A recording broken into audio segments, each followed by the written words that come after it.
말씀은 요한복음 7장 37절에서 53절까지 말씀입니다. 요한복음 7장 37절에서 53절까지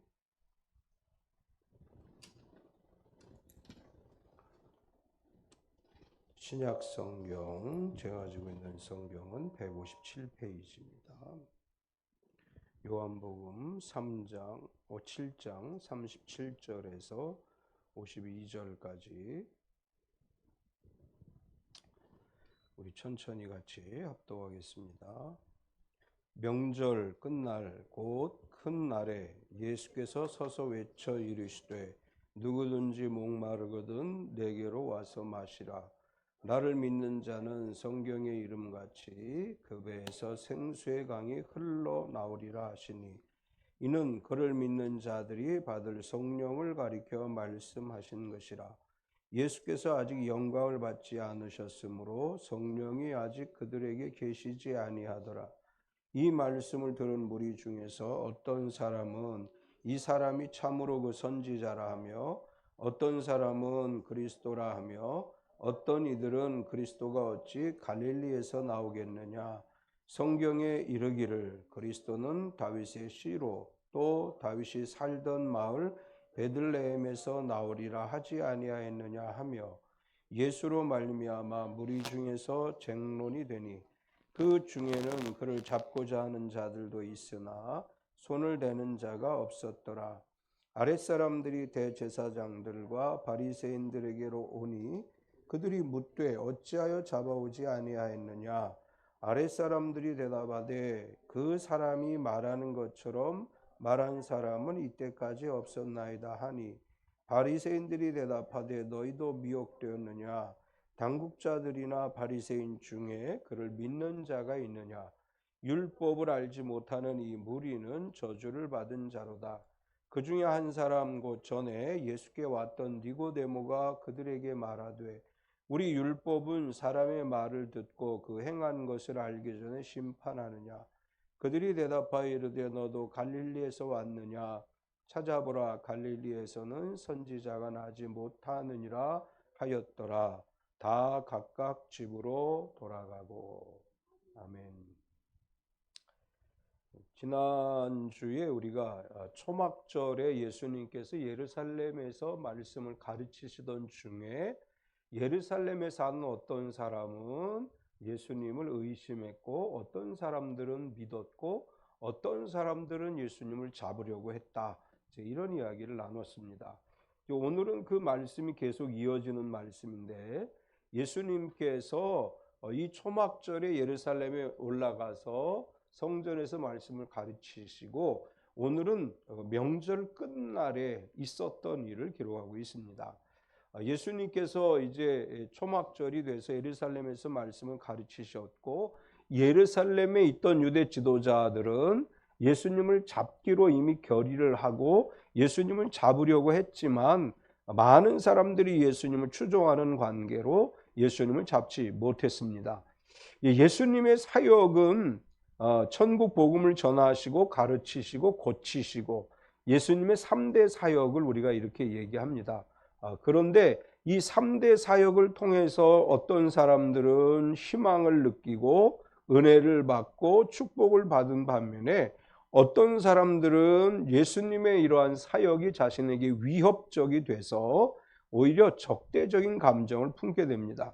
모든 사람들이 다 예수님을 통해서 은혜를 받고 감동을 받고 희망을 갖는 것이 아니고 어떤 사람들은 은혜를 받았고 어떤 사람들은 고침을 받았고 어떤 사람들은 예수님에 대해 적대적 감정을 갖게 되었다는 것을 알 수 있습니다. 하나님의 아들이시고 하나님이신 예수님께서도 사람들 모두를 감동시키고 모두를 믿게 만드신 것은 아닌데 왜 그런가 하면 인간은 죄의 본성을 가지고 있기 때문입니다. 우리 모든 사람들에게는 아담과 하와가 하나님의 말씀을 어기고 하나님의 말씀에 불순종함으로 인간에게 죄가 들어왔는데 그 죄의 유전을 가지고 있기 때문에 죄성을 가지고 있기 때문에 하나님의 말씀을 있는 그대로 받아들이지 못하고 자기의 목적과 수단에 맞지 않으면 하나님을 대적하고 교회를 대적하게 되는 것을 보게 됩니다. 우리가 하나님 말씀을 통해서 은혜를 받으려면 마음이 열려야 됩니다. 마음이 닫혀 있으면 아무리 그 말씀이 은혜가 돼도, 아무리 그 말씀이 축복의 말씀이라 할지라도 마음이 닫혀 있으면 그 말씀이 믿어지지 않습니다.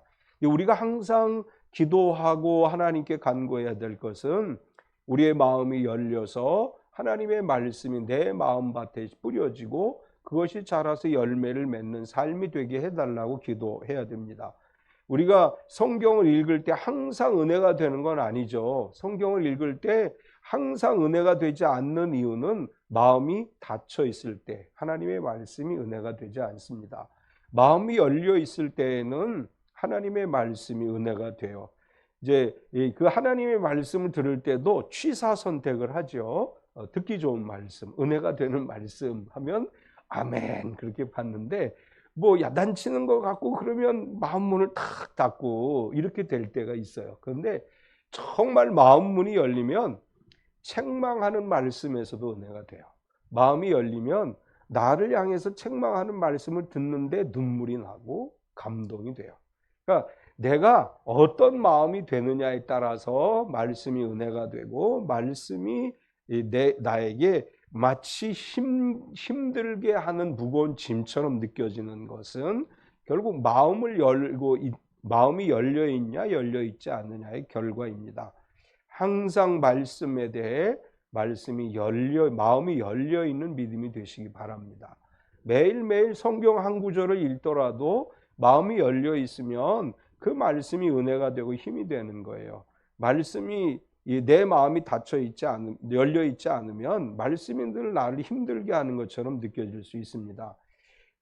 아침마다 이제 제가 문자를 보내잖아요. 요즘은 이제 저도 게을러져서 토요일하고 주일을 안 보내는데, 어떤 사람들은 그 한 구절의 말씀이 은혜가 돼서 매일매일 힘을 얻는 사람이 있어요. 어떤 사람은 제발 이것 좀 보내지 마세요. 그런 사람도 있어요. 왜 이거 보내세요? 그런 사람도 있었어요. 그래서 그런 사람들은 안 보내요. 아니, 내가 아침마다 힘들어서 보내는 건데 싫다는데 굳이 뭘 보내요? 그리고 안 보내요.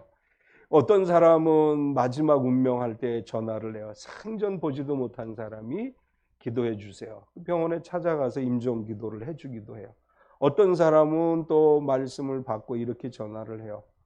10년 전까지 예수 잘 믿었는데 신앙생활 안 했습니다. 근데 말씀 받고 다시 교회 나가기로 했습니다. 이렇게 전화하시는 분도 있어요. 마음이 열리면 말씀이 우리에게 힘이 되고 축복이 됩니다.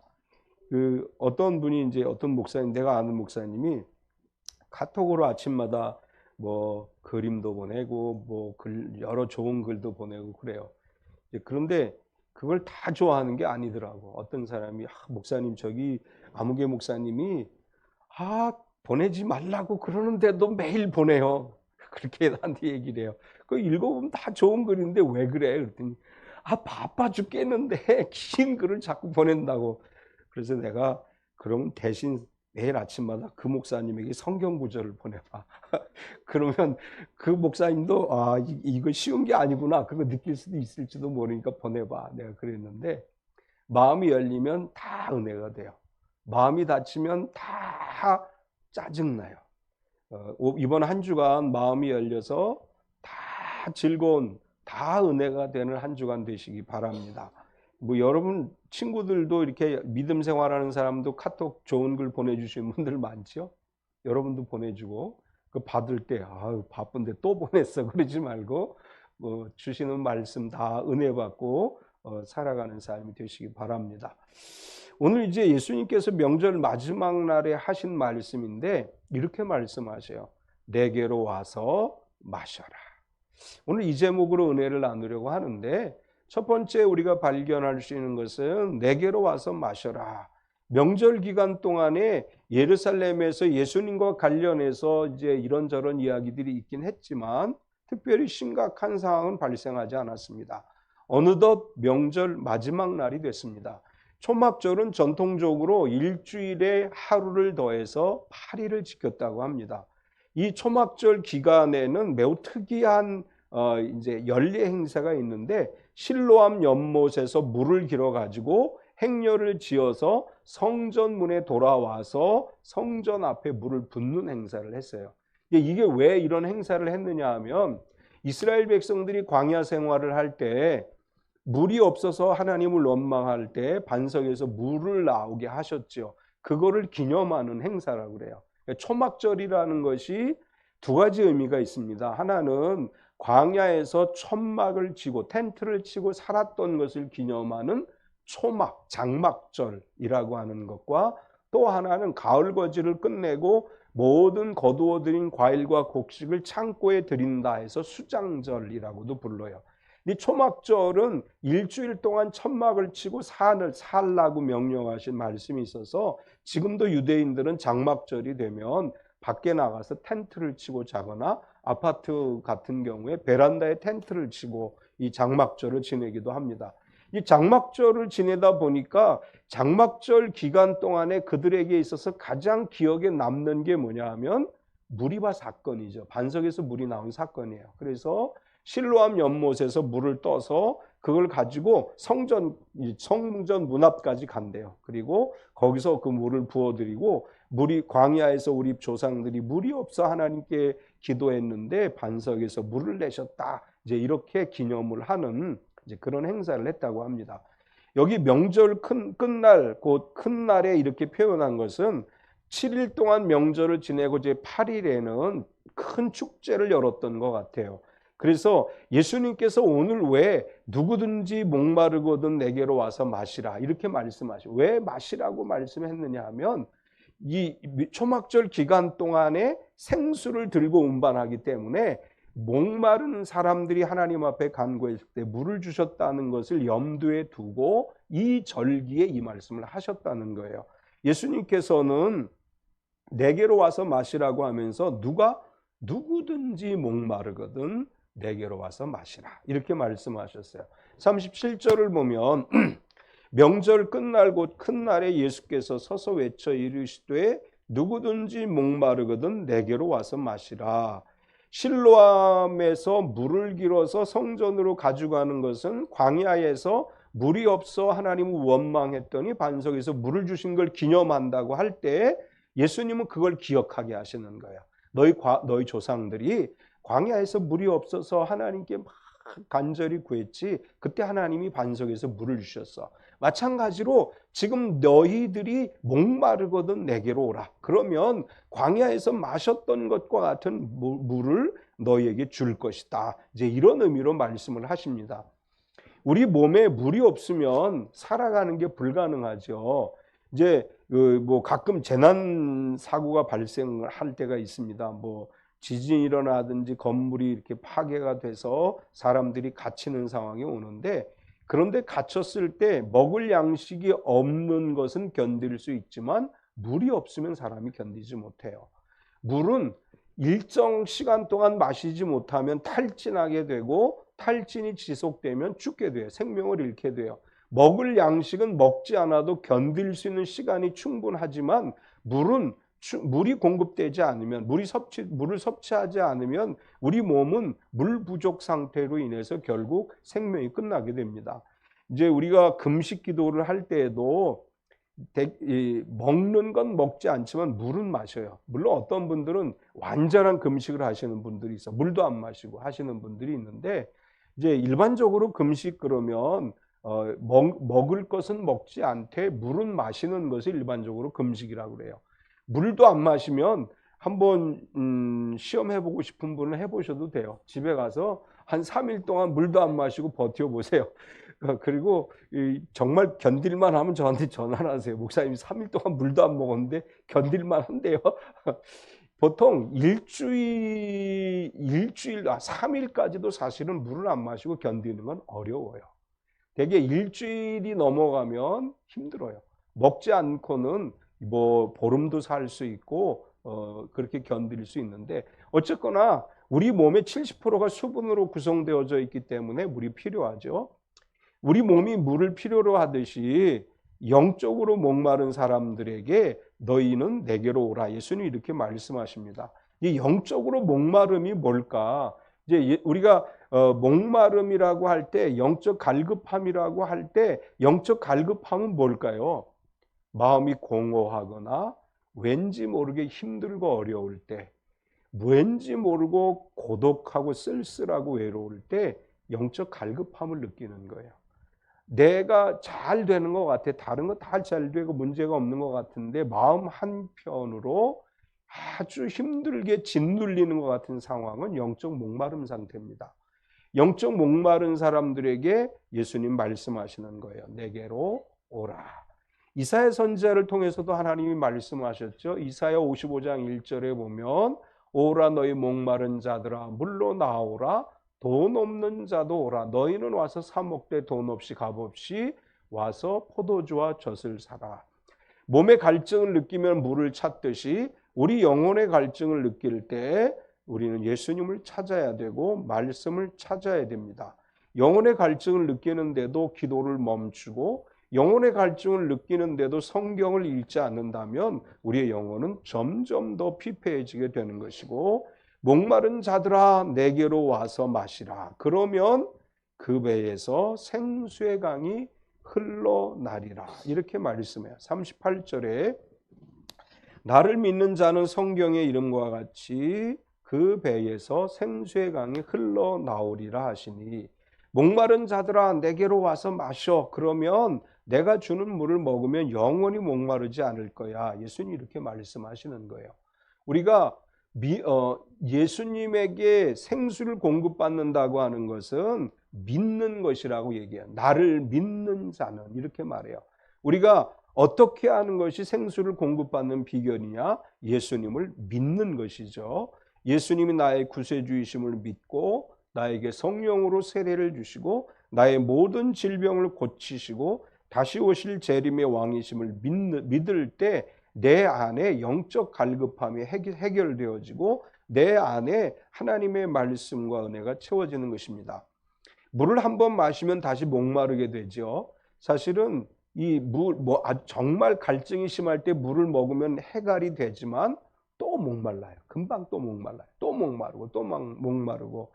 그래서 이제 운동을 한다든지 이럴 때는 물 마시는 거를 조절하게 하죠. 계속해서 마시지 못하게 해요. 우리가 물을 먹으면 그게 물을 마시면 한 번 마시는 것으로 영원히 목마름이 해결되어지는 것이 아닌데 예수님께서는 영적 갈급함을 해결하기 위해서 나를 믿으면 내가 주는 물을 마시면 영원히 너희가 목마르지 않을 것이다. 예수님이 사마리아 여인과의 대화에서 그렇게 말씀하셨어요. 요한복음 4장 13절과 14절에 예수께서 대답하여 이르시되 이 물을 마시는 자마다 다시 목마르려니와 내가 주는 물을 마시는 자는 영원히 목마르지 아니하리니 내가 주는 물은 그 속에서 영생하도록 솟아나는 샘물이 되리라.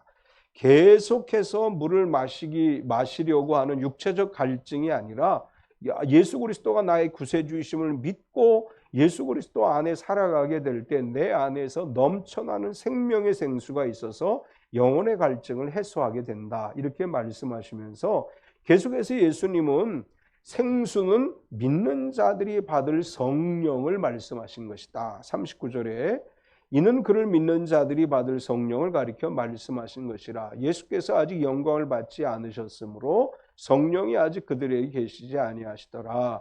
예수님을 믿는 자들은 성령을 받게 되고 성령을 받으면 내 안에 내주하시는 성령께서 영적 생수를 공급해 주셔서 영원히 목마르지 않는다. 이제 우리가 성령을 받는다는 것을 표현할 때 두 가지 표현을 해요. 처음 성령을 받는 걸 뭐라고 얘기하느냐 하면 성령 세례를 받는다 이렇게 말해요. 세례라고 하는 건 뭐예요? 물에 잠기워지는 거죠. 성령으로 세례를 받는다는 것은 성령으로 내가 완전하게 잠겨지는 것을 이야기하는 거예요. 또 성령 세례를 받고 나면 그 다음에 충만이라고 얘기해요. 성령 충만, 재충만이라고 얘기하는데 충만이라고 하는 이 단어도 역시 잔에 물이 차고 넘친다 이런 의미예요. 그러니까 내가 성령으로 충만을 받는다는 것은 내 안에 성령이 차고 넘쳐 흘러내린다 그런 뜻이에요. 그러니까 예수님 이렇게 말씀하시는 거예요. 나를 믿는 자는 성령을 내가 줄 것인데 성령이 너희에게 충만하게 임하면 너희는 영원히 목마르지 않는다. 왜냐하면 성령이 너희 안에서 계속해서 생수를 공급해 주기 때문이다. 이렇게 말씀을 하십니다. 성령은 우리가 잘 이해해야 되는 것은 우리가 지금 예수님을 구세주로 믿는 것은 성령의 도우심으로 가능한 거죠. 제가 반복해서 계속 얘기해요. 우리가 예수 믿는 건 그냥 믿게 되는 게 아니에요. 성령께서 예수님을 믿게 해주시는 거예요. 누구든지 성령으로 말미암지 않고는 예수님을 주님이라고 고백할 수 없습니다.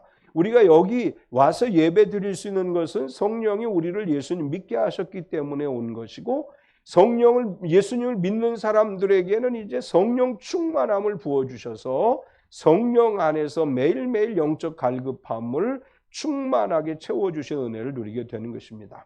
우리 참빛교회 모든 성도들이 성령으로 세례를 받고 성령 충만을 받아서 내 안에 생수의 강이 넘쳐 흐름으로 항상 영적으로 충만하고 항상 생수의 강이 충만해지는 삶이 되시기 바랍니다.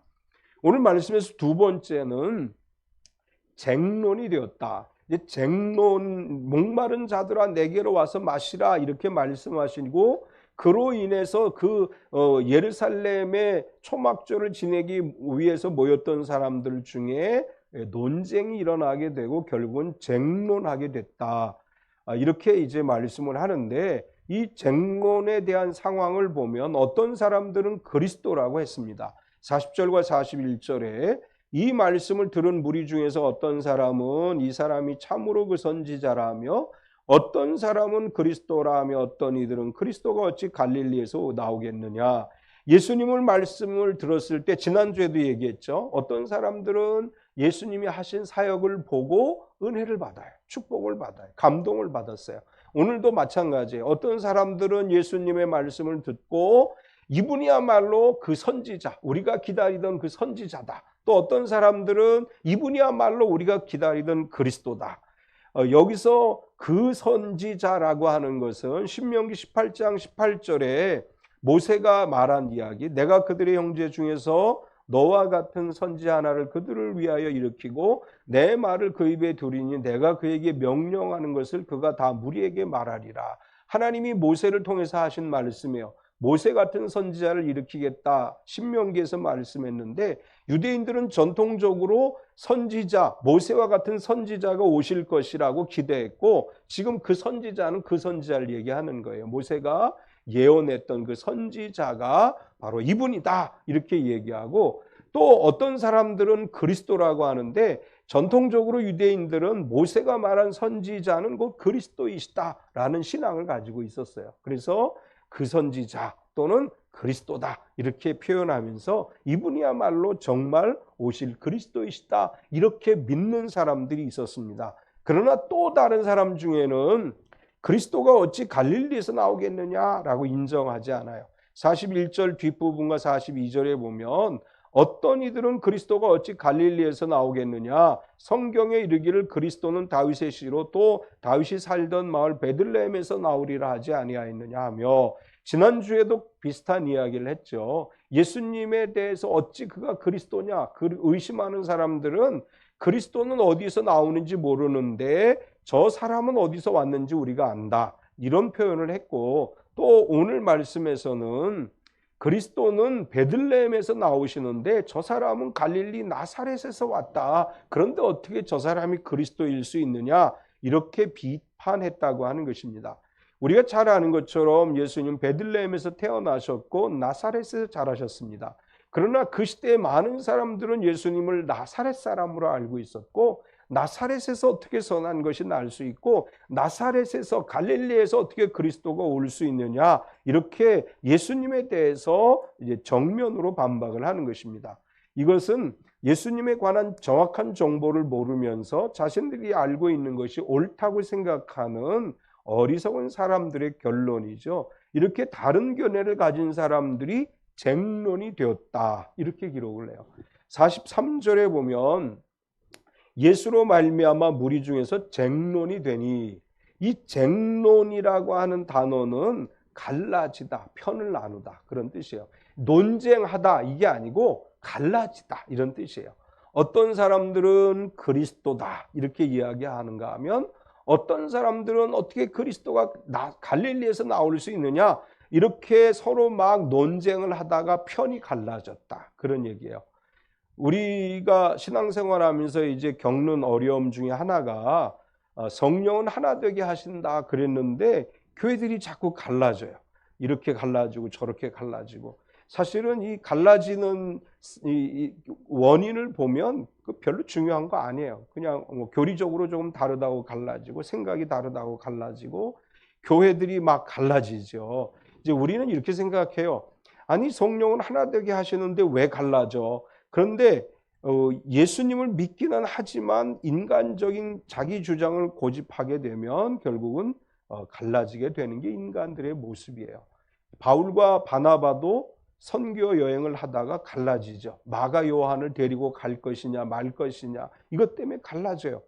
하나님은 갈라지는 걸 기뻐하지 않으셔요. 하나 되는 것을 기뻐하셔요. 그런데 인간은 어리석고 미련해서 자기 고집을 꺾지 못하기 때문에 결국은 갈라지게 되고 쟁론하게 돼요.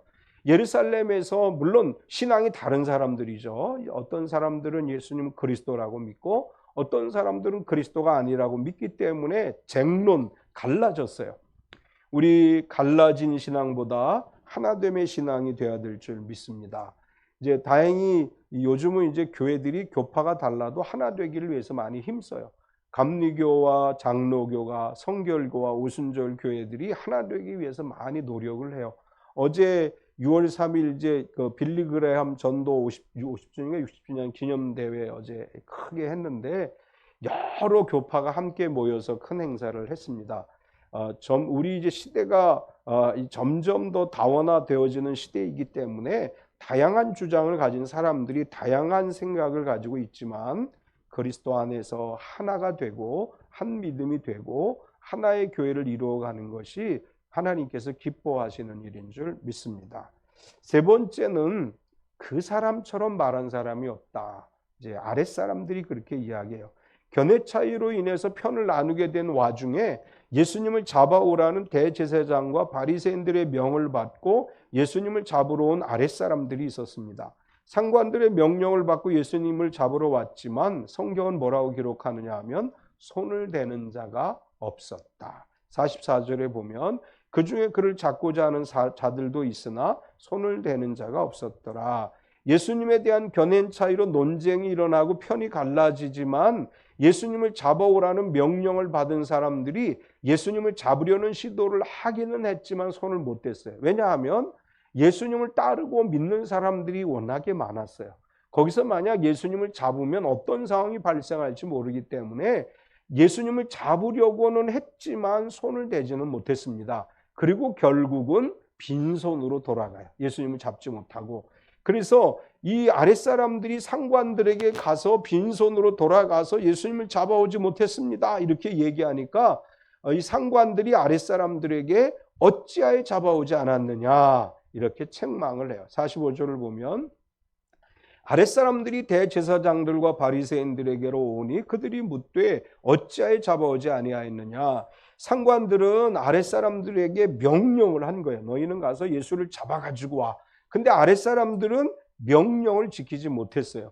그들이 예수님을 잡아오려고 갔지만 도저히 잡을 수가 없었던 거죠. 그래서 그들은 자신들에게 주어진 명령을 성실하게 이행하지 못했기 때문에 책망을 받았어요.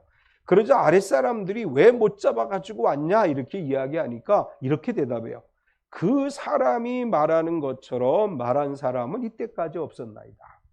46절을 보면 아랫사람들이 대답하되 그 사람이 말하는 것처럼 말한 사람은 이때까지 없었나이다. 아니, 아랫사람들은 상관들의 명령에 따라서 예수님을 잡으려고 왔지만 예수님의 말씀을 듣는 순간 잡을 수가 없었어요.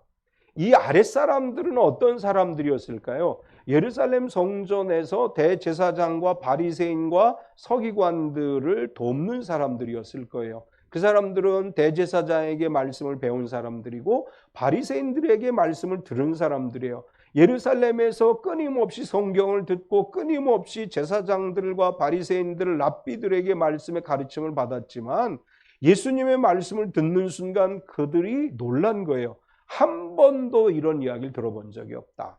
예수님이 말씀하는 것처럼 말씀하는 대제사장을 본 적도 없고 랍비를 본 적도 없고 서기관이나 바리새인을 본 적도 없다. 그러니까 이 사람들이 도저히 잡을 수가 없었던 것입니다. 예수님의 말씀을 들은 사람들의 한결같은 반응은 마태복음 7장 29절에 보면 이렇게 기록을 했어요. 이는 그 가르치시는 것이 권위 있는 자와 같고 그들의 서기관들과 같지 아니함일러라. 도저히 그들이 그 시대의 사람들에게 들었던 것과는 전혀 차원이 다른 말씀을 예수님에게 들었다고 하는 것입니다. 이제 교회의 역사를 보면 우리나라도 처음에 우리 같이 막 시끄럽게 기도하는 사람들, 이 방언 기도하고 오순절 은사주의자들이 처음에 우리나라 왔을 때 엄청난 비난을 받았어요. 장로교, 특히 장로교에서 우리가 막 소리 지르고 손뼉치고 찬양하고 기도하는 거 보고 저거 잘못됐다. 계속해서 우리를 비판하고 비난했습니다. 근데 시간이 지나고 보니까 잘못된 게 아니라는 걸 장로교회도 알죠. 장로교도 좀 막 손뼉치면서 찬양하죠. 방언 기도하죠.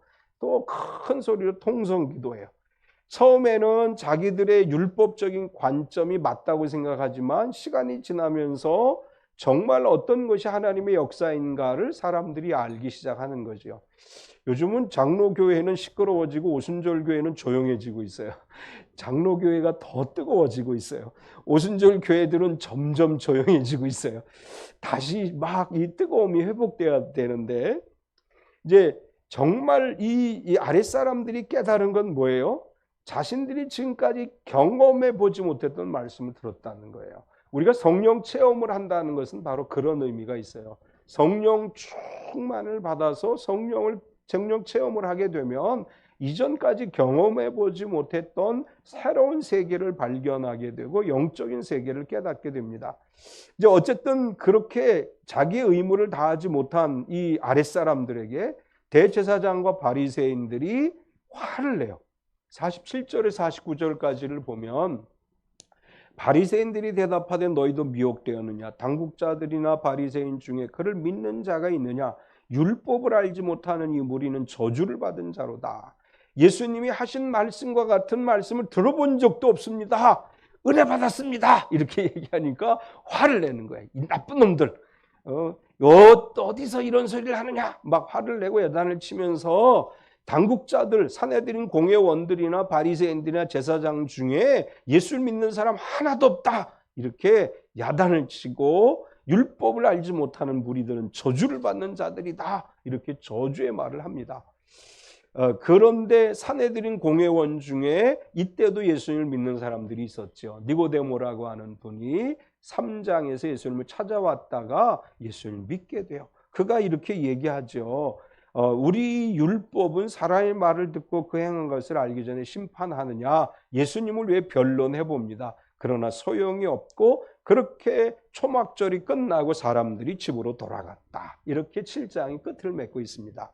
이제 오늘 말씀에서 우리가 중요하게 기억해야 될 것은 예수님을 믿음으로 말미암아 우리 안에 생수가 온다고 하는 것이고 성령 충만을 받음으로 말미암아 반복해서 계속적으로 생명의 생수의 충만함을 누리게 되고 하나님의 은혜 가운데 살아갈 수 있다고 하는 것입니다.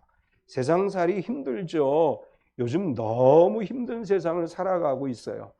아까 우리 송경순 집사님도 그런 얘기했어요. 요즘 어린이집 아이들도 불쌍하다고. 엄마들이 아침에 출근하면서 갖다 맡겨놓고 6시 넘어서 데려가고 우리 어릴 땐 정말 행복했다고 이제 그런 비슷한 이야기를 했는데 요즘 애들 불쌍해요. 얼마나 불쌍한지 몰라요.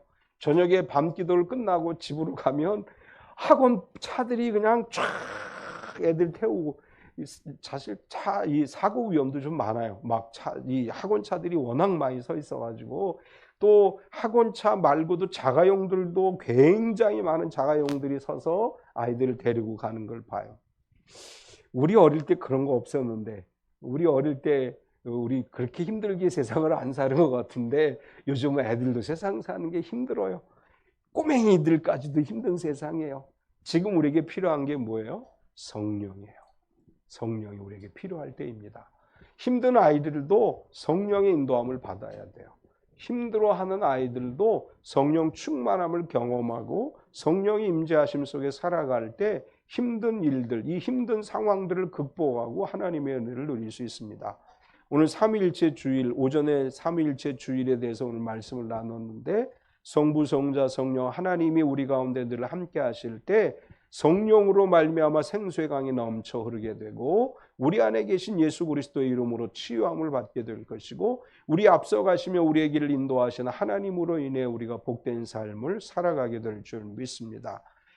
이번 한 달 동안도 건강하고 평안하고 행복한 삶을 살아가는 참빛교회 모든 성도가 되시기를 축원합니다. 우리 이 시간 한번 통성으로 기도하겠습니다. 주님, 우리가 살아가는 게 너무 힘들고 어렵습니다. 특히 요즘 경제도 많이 안 좋아지고 있고 여러 가지로 우리를 힘들게 하는데 우리의 심령이 메말라 있습니다. 하나님이 성령을 부어주셔서 우리의 심령이 다시 힘을 얻게 하시고 생수의 강이 넘쳐나므로 이 힘든 상황 속에서도 힘을 얻게 하시고 마음의 평안을 누리게 하시고 또 모든 질병이 치유되어 강건케 하시고 특별히 우리 어린 자녀들을 너무나 힘들게 학교 생활하고 있고 너무나 힘든 세월을 살아가고 있습니다. 우리 어린 자녀들을 지켜주시고 하나님 은혜 속에 우리 모두가 성령 충만해서 생수의 강이 넘치게 하옵소서. 같이 통성으로 기도하겠습니다. 할렐루야. 걸어가신 하나님 감사합니다. 진실로 이 시간 우리가 하나님 앞에 기도합니다. 사랑하는 하나님, 우리에게 성령의 은사가 필요합니다. 성령의 생수의 강이 흘러 넘쳐야 될 때가 왔습니다. 하나님 우리 속에 오시옵소서. 우리 가운데 임재하여 주시옵소서. 우리 가운데 역사하여 주시옵소서. 우리 가운데 성령 충만한 은혜가 임하게 하여 주시고 우리 가운데 하나님의 기름 부으심이 있게 하여 주시옵소서. 우리 가운데 이 힘들고 어려운 세상을 이겨나갈 수 있는 성령의 은혜가 임하게 하여 주시옵소서. 우리가 살아가는 이 삶의 현장에 하나님의 기름 부으심이 있기를 기도합니다. 사랑하는 주님, 우리 어린 자녀들을 축복해 주시옵소서. 힘든 세월을 보내고 있는 우리 어린 자녀들을 축복해 주셔서 하나님 은혜 가운데 이 힘든 세상 가운데 힘을 얻게 하여 주시고 하나님의 은혜를 누리게 하여 주시옵소서. 하나님이 함께 하시는 은혜를 누리게 하시고 하나님이 함께 하시는 진정한 건강을 누리게 하시고 하나님의 은혜 가운데 살아가는 자들이 되게 하여 주시옵소서. 오직 하나님의 은혜가 우리 가운데 필요합니다. 하나님의 역사하시는 은혜가 필요합니다. 하나님의 은총이 우리 가운데 필요합니다. 하나님의 기름 부으심이 우리에게 필요합니다. 성령이 오셔서 우리를 충만하게 인자해 주시옵소서. 언제나 우리 가운데 인자해 주시고 우리 가운데 함께 하셔서 하나님의 영으로 말씀과 성령으로 우리가 열심히 하는 삶을 살아내게 하여 주시옵소서. 오라마라마라마라마라 소리야라마라마라마라 소리야라마라마라 소리야라마라마라 우리야라마라마라마라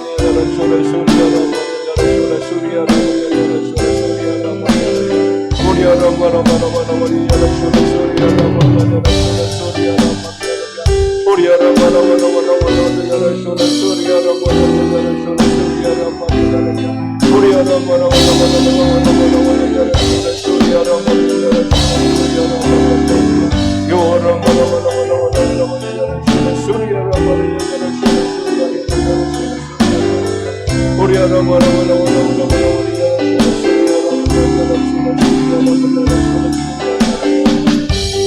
할렐루야. 주님 하나님, 우리의 영혼이 하나님이 주시는 생수로 늘 충만케 하여 주시옵소서. 간절히 기도합니다. 우리의 힘들어하는 어린 자녀들을 지켜 주시옵소서. 우리의 힘들어하는 젊은이들을 지켜 주시옵소서. 힘들어하는 우리 직장인들을 지켜 주시옵소서. 힘들어하는 사업가들을 지켜 주시옵소서. 힘들어하는 우리 연세 드신 성도님들, 부모님들을 지켜 주시옵소서. 주님, 피 묻은 손으로 안수하여 우리의 육체적 질병이 치유되어 강건케 하여 주시옵소서. 나사렛 예수 그리스도의 이름으로 명하노니 몸을 피곤하게 하는 모든 어둠의 영들은 떠나갈지어다. 주님, 피곤함을 물리치게 하여 주시옵소서. 새 힘을 얻게 하여 주시옵소서. 우리의 마음의 불안과 염려와 두려움은 떠나가게 하시고 주님이 주시는 평안으로 채워지게 하여 주시옵소서. 손으로 하는 일이 형통하고 복되게 하셔서 항상 감사와 기쁨이 넘치는 삶이 되게 하여 주시옵소서. 예수님의 이름으로 기도드리옵나이다. 아멘.